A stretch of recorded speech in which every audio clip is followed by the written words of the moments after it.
Hello guys, welcome back to my new video. You are watching Sharnos Academy.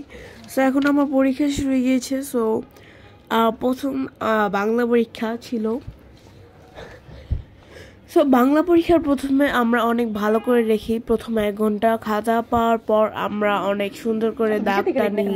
তারপর হচ্ছে 1 নং প্রশ্ন উত্তর দেখি, তারপরে গোলগুলো ভরাট করি, তারপরে কিছু ফুল দিয়ে নকশা করি।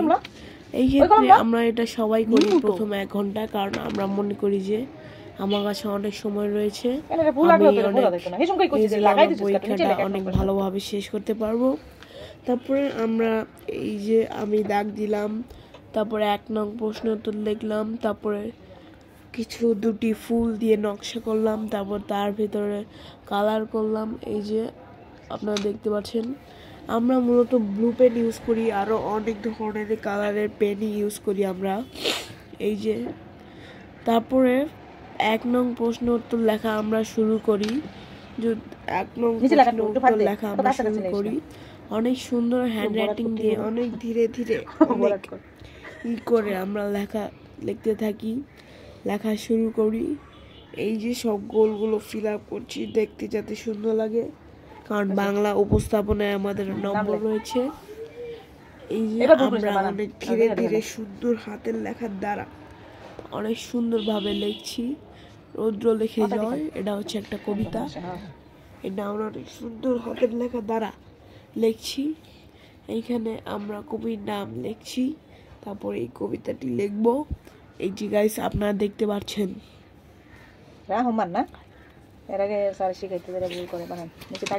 এই যে প্রায় শেষ। তারপরে এইখান থেকে আবার আমরা স্কেল দিয়ে 2টি দাগ দিয়ে দিব যাতে সুন্দর লাগে।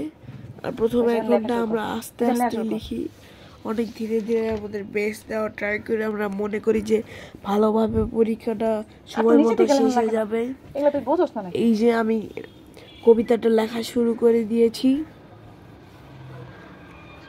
এই যে বর্গি এলো খাজনা নিতে, মারলো মানুষ কত, পুরল শহর পুরল শ্যামল গ্রাম যে শত শত। এই যে গাইস দেখতে পাচ্ছেন, এটা হচ্ছে একটা কবিতা। তারপরে আমাদের অনেকক্ষণ হয়ে যায় এটা করতে করতেই, তারপরে আমরা পরীক্ষা দিতে থাকি। এই যে গাইস পরীক্ষা দিচ্ছি আমরা, মানে আমরা অনেক সুন্দর হ্যান্ড রাইটিং দিয়ে লিখি। আমি আমার বেস্ট দেওয়ার ট্রাই করি, আমরা ভাবি যে ভালোভাবে শেষ করতে পারবো। এই যে গাইস আমার লেখা প্রায় শেষ। এই যে